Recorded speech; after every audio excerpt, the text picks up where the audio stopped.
To be young again. From the record-breaking mortgage rates in the late 70s, right up to the recession in 2009. Each generation has faced its own problems when growing up. In this video, we'll uncover what issues the latest bunch of youngsters might face, and what this could mean for the parents of today. Hi, I'm PJ from Rift, and in this video, we'll help you understand the current climate for today's teenagers, hidden costs of being a parent, and also how much to save for your child.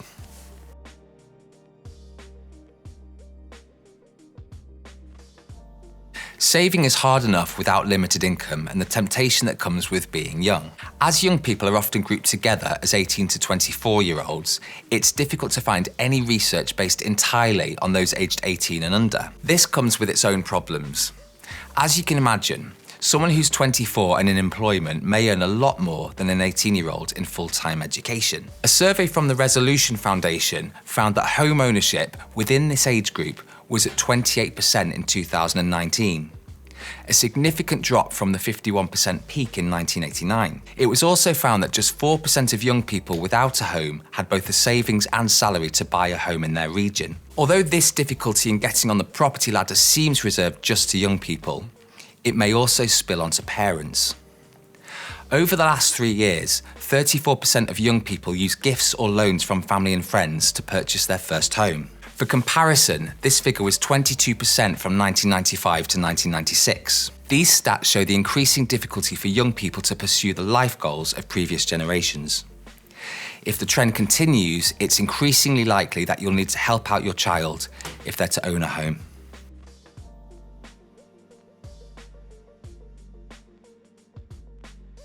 Turning 18 holds great significance. It's a time full of promise and marks your journey to becoming an adult. You can register to vote, buy your first pint, and even get married without parental consent. It may also be a time that your child looks to begin their undergraduate degree. You've probably heard of the tuition fees that can cost upwards of £9,000 a year. Thankfully, the cost of this is covered by the Student Loans Company, and will only begin to be paid back once your child earns over a set amount. Maintenance loans work in a similar way, although these are often used to cover day-to-day living costs such as transport and food. The maintenance loan amount is calculated on your household income, as technically, the more you earn, the more you can afford to support your child. Unless living at home, accommodation will be an extra cost that may have to be covered by you. Times Higher Education found the average cost of accommodation to be just under £5,000 a year. As undergraduate degrees usually last 3 years, that's £15,000 in total. If based in locations with high rent, such as London, you could have to fork out even more. This would be a scary cost to most parents, so we'll help you figure out how much you'd need roughly to save. But before we get into that, make sure you hit the subscribe button below. That way, you can stay up to date with the best ways to make your money go further. Because you're always better off with Rift. Now that's done, let's explore how much you might need to save for your child before they enter the big wide world.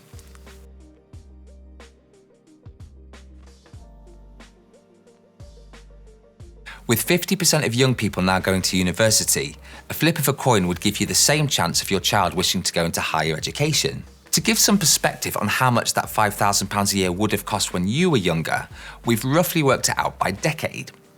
In 1970, £303 would be the equivalent of £5,000 today. In 1980, it would be just under £1,100, and in 1990, this would rise to just over £2,000. Depending on when you turned 18, it may be worth asking yourself if you would have had these amounts saved. Even without university fees, just supporting a child until they reach 18 can cost a significant amount. A study by Child Poverty Action Group found the cost of raising a child to the age of 18 to be over £160,000 for a couple and £193,000 for a lone parent. That works out to be £9,000 a year for couples and £10,750 for a lone parent. Although these figures will differ depending on where you live, it gives you a rough estimate of the price that comes with becoming a parent.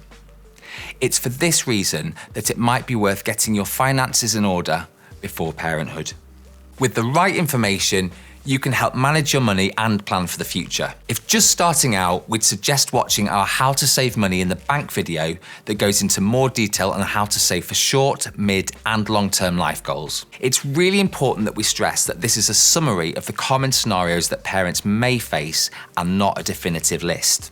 Often these amounts can differ depending on your personal circumstances. And remember, these are just a few of the options available to you. If you're ever in doubt, speak to a financial advisor. In the meantime, make sure you subscribe to the Rift YouTube channel to stay up to date. You can also check out the link below for more helpful tips. Thanks for watching.